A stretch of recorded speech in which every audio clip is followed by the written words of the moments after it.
Be face on the floor, mwakunze guys.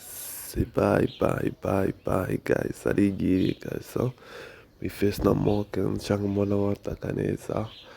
Berekeje mu gihugu c'Ububirigi guys. Berekeje mu gihugu c'Ububirigi. Ubu tuvugana bamaze kuba bagera ku kibuga c'indege baragiye, ariko impamvu njaha ni iyahe? Maze iminsi mbona social media bazitwitse be face on the floor na Monna walda ngo ntibazogaruka, ngo hariho n'abagiye ba mipro ngo ntibazi neza ngo ntibarisubira bazogaruka.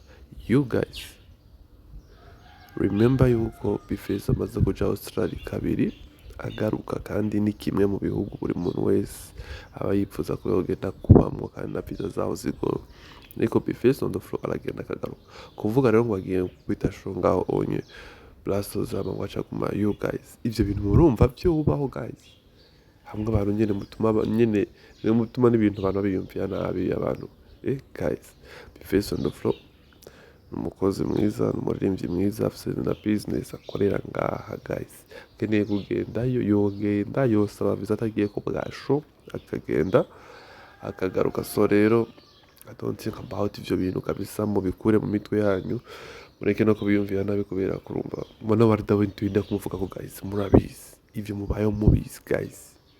Monna murabizi neza yuko akeneye kugenda yogenda, na voyage zitarazifata zitahuye ziri kure y'umuziki akagenda agaruka. None ivyo bintu guys muba mutuma n'abantu babiyumvira nabi nk'umuntu. Ivyo bintu bikibako ami prafise jour premier nga Novembre. Urumva ko ikibazo ngo ni visa basane barazironga nowadays guys. Bose drama tagiye kuja Canada akubitesho. None uri kurumva ko ivyo bintu vyoza bigenda gute guys? Kuvuga umuntu warose ngo visa Schengen aranyitse, never guys. Ico kintu just kubabwira ico kintu, ndazi ko wewe wabonye titre, wewe wabonye caption, ndazi ko kuri no video kubera uvuze ko Monna canke be face ngo baragiye kuba hanze. You guys bagombye kugenda yego bien sûr bogenda, muga ntiboca mu nzira zo kuvuga ngo batwawe na show guys. N'abantu bakuru, it's a big brand, birondera ku ruhande rwabo bakagenda bidahuriye n'ivyo onye. So rero guys, don't think about ivyo bintu mubireke.